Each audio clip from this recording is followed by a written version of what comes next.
রে পারবো খেয়ে আমটি আমি পারবো খেয়ে ওই আমটাই ওর হচ্ছে না। আল্লাহ হাফিজ দিদাও। কি সুন্দর, এক পাশে গাছে ফুল আর এক পাশের গাছ ভাঙা, আরেক পাশে গাছ হচ্ছে একদম শুকনা, একদম মানুষের জীবনের মতো। আমরা একই পাশাপাশি অনেক মানুষ থাকি, কারোর সংসারে অনেক শান্তি, কারোর সংসারে হচ্ছে অনেক টানাপড়া, কারোর সংসারে অনেক অশান্তি। সব কিছু মিলাই জীবন, সেরকম গাছেরও সব কিছু মিলাই জীবন। আসসালামু আলাইকুম, কেমন আছেন সবাই? আমরা আল্লাহর রহমতে মোটামুটি ভালো। তো আমি হচ্ছি বিসিআইসি কোয়ার্টারে আজকে নিয়ে 2 দিন গেলাম। তো আমার খুব ভালো লাগছে, এত সুন্দর জায়গা, সবুজ আর সবুজ, আর কি সুন্দর বসে থাকার মতো একটা জায়গা, নিরিবিলি, একদম নিরিবিলি পরিবেশ। আর কি সুন্দর একটা খেলার মাঠ বাচ্চাদের। আমি খালি ভাবছিলাম আর গল্পও করছিলাম যে আমার যদি এরকম জায়গায় বাসা হতো, তাহলে বাচ্চাগুলোকে দিয়ে একদম নিশ্চিন্তে বসে থাকা যায়, যে বাচ্চারা খেলাধুলা করতো। সুন্দর অক্সিজেন, মাটি, সব কিছু মিলায়ে ঢাকা শহরের ভিতরে আলহামদুলিল্লাহ এইখানে যারা বসবাস করছে বাচ্চা কাচ্চা নিয়ে, তাদের কপালটা আসলেই ভালো। অবশ্য তাদের যোগ্যতার কারণেই তারা থাকতে পারে, কারণ তারা ওইখানে চাকরি করে বিধায় এত সুন্দর কোয়ার্টারে তারা থাকতে পারে। তো এই কোয়ার্টারে না অনেক হচ্ছে টগর গাছ, বেশিরভাগই হচ্ছে টগর গাছ আমি যা দেখলাম। যে চায়না টগর, মিনি টগর, কী বলে, অনেক ধরনের টগর। আর এই বাসাওয়ালাতেও আমার তো মনে হয় এই কোয়ার্টারের মানুষরা অনেক ভাগ্যবান, যে একদম মসজিদের সামনেই। আর মসজিদের সামনে হচ্ছে তাদের বাসাটা, তার সামনে মসজিদের সামনে যে এত সুন্দর করে হচ্ছে গুছানো পরিপাটি অনেক রকমের গাছ, একদম সুন্দর সবুজ আর সবুজ। আর আমার এখন হয়েছে কি, যে আর মসজিদের সামনে হচ্ছে একটা চার্ট টানায় দেয়া, যে কী কী পণ্য ইউজ করবে, কী কী পণ্য ইউজ করা ঠিক না। আমার এই জিনিসটাও ভালো লাগছে। আর এখন তো খালি চতুর্দিকে শুধু রাসেলস ভাইপার নিয়ে অনেক কথাবার্তা আলোচনা, ফেসবুকে খুললেই তো এরকম।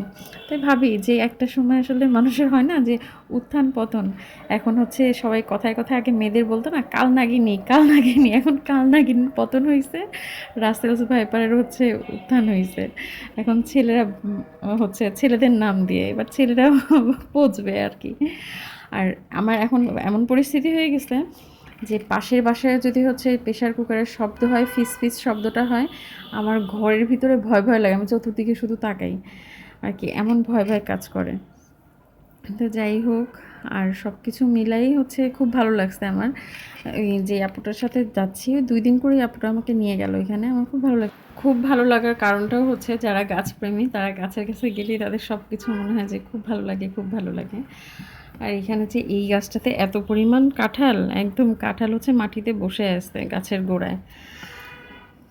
এই যে কি সুন্দর লাগছে। তো এর ভিতরে কি সুন্দর কাঠবিড়ালি দেখলাম, ঘুঘু পাখি দেখলাম, টিয়া পাখি। এই যে সুন্দর, এই যে মনোরম পরিবেশটা, এটা ঢাকা শহরে দেখা মানে তো বিশাল ব্যাপার। আমার কাছে আগে না আমার আর কি অতটা ভালো লাগতো না, এখন হচ্ছে আর কি গাছপ্রেমী হয়ে যাওয়ার পর, একদম মন থেকে গাছপ্রেমী হয়ে যাওয়ার পর এখন সব কিছুই খুব ভালো লাগে। এখন মনে হয় বয়স হয়ে যাচ্ছে তো, বুড়া হয়ে যাচ্ছি, এর জন্য ছোটোবেলায় হয়তো এত কিছু সুন্দর খুঁজে খুঁজে দেখা হতো না, এখন বয়স হয়ে যাচ্ছে তো এখন মনে হয় সব কিছুর ভিতর সুন্দর খুঁজে পাই। এই যে এইটুকুনের ভিতরে কত কাঁঠাল। আরেকটা জিনিস আমি খেয়াল করলাম যে ওইখানে না সবাই সবজি চাষ করছে, যেটুকুন যেটুকুন করে ফাঁকা জায়গা আছে, আগাছাও থাকে, আগাছাও আছে অনেক, কিন্তু তারপরও না সবাই ঢ্যাঁড়স, বিভিন্ন ধরনের শাক সবজি চাষ করছে। একজন ভদ্রমহিলা অফিসে যাওয়ার জন্য বের হয়েছে, একদম পুরো পরিপাটি রেডি হয়ে, তার জন্য বাস দাঁড়ানো ছিল। ওই মহিলা আগে হচ্ছে, ভদ্রমহিলা আগে বের হলো, বের হয়ে আগে ওনার গাছ একটু ধরে টরে দেখলো, সব কিছু একটু ঠিকঠাক করলো, তারপরে হচ্ছে উনি অফিসে গাড়িতে উঠলো। আর অনেক ফুল গাছ, জবা ফুলের গাছ দেখে তো আমার মাথা ঘুরে গেছে, এত ফুল। তবে স্কুলে যেয়ে না সময়টা পার হয় না, বাসায় থাকলে সময় কোন দিক দিয়ে কোন দিক দিয়ে পার হয়ে যায়। আর স্কুলে যে এরকম বসে থেকে থেকে সময় পার হয় না। আজ 2টা দিন হচ্ছে এখানে ঘুরতে যাচ্ছি, হাঁটাচলা করছি, গাছপালা দেখছি, ঘুরতে যেয়ে বেশ ভালোই লাগছে, কিন্তু মনের ভিতরে একটু খুঁতখুত লাগে, মনে হয় কখন যেন আবার চলে আসে সাপ। আর এই যে ফিমা আমাকে মেহেদি পরে দিচ্ছে, এটা আগের দিনের মেহেদি, এটা 2য় দিনের মেহেদি, ওই ভিডিওটাও আছে।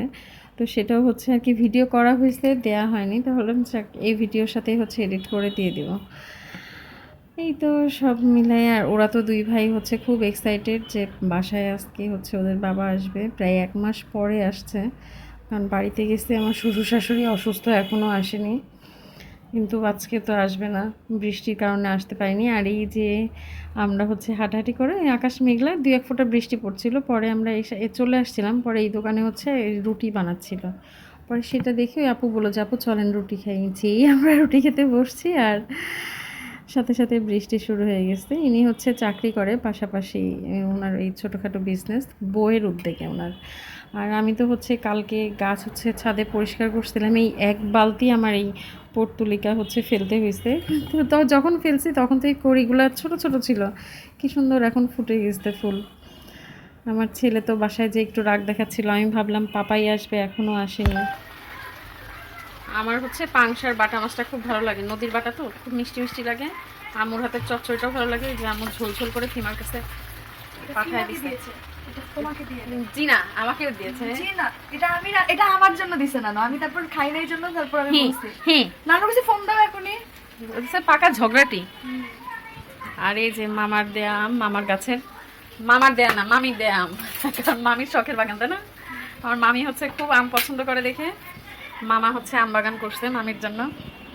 মামি আম নিয়ে আসে, প্রতি বছরই আম দেয়, গাছ পাকা আম। এত মজা লাগছে, আমগুলো এত মিষ্টি, এটা কাটার পরে গ্রানেই হচ্ছে মনটা ভরে যাচ্ছে। রাতে হচ্ছে থেকে থেকে অনেক বৃষ্টি হচ্ছে, সকালেও অনেক বৃষ্টি হচ্ছে, বারান্দা পুরো ভিজে একাকার। এখন হচ্ছে খিচুড়ি রান্না করবো, আস্ত মসুরের খিচুড়ি। মা হচ্ছে দিয়ে দিছিল, বাবা আমার জন্য নিয়ে আসছিল আস্ত মসুর কিনা। রাত্রেবেলা আমি ঘুমাচ্ছি, ফিম আমাকে এইটুকুন পর্যন্ত যখন পড়াইছে তখন পর্যন্ত আমি জাগ না, আর এইদিকে যা পড়াইছে তখন ঘুম। ও খালি ঘুমের ভিতরে আমাকে চিল্লাচ্ছে, ধমকাচ্ছে, তখন আমি হাত এরকম করছি, আবার এরকম করে ফেলতেছি, আবার ধমক দেয়, আবার এরকম করি।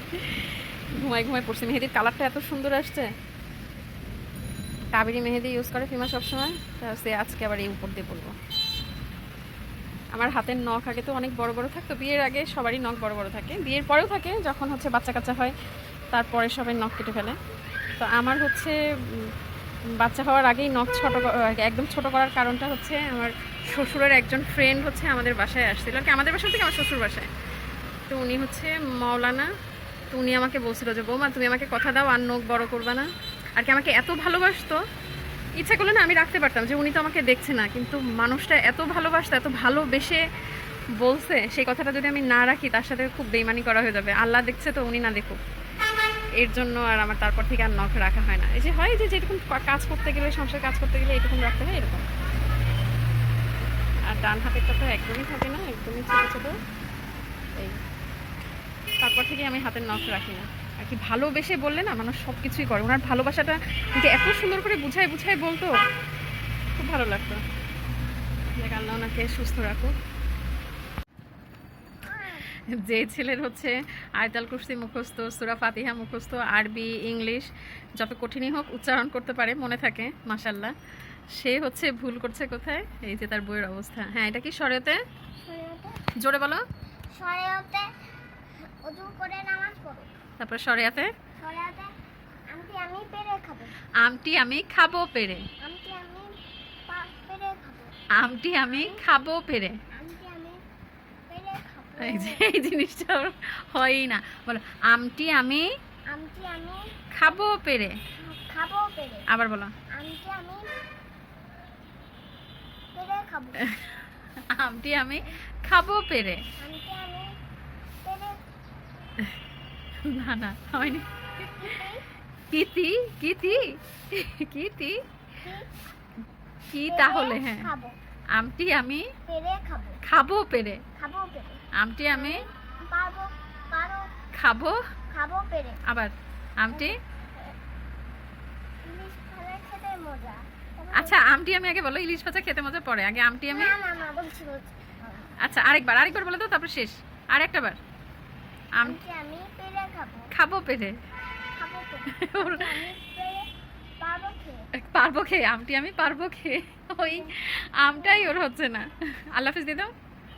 আর ভিডিও গুলো না আর ভিডিও করবো না। না। না। আচ্ছা সবাই ভালো থাকবেন, টাটা বাই বাই, আল্লাহ হাফিজ।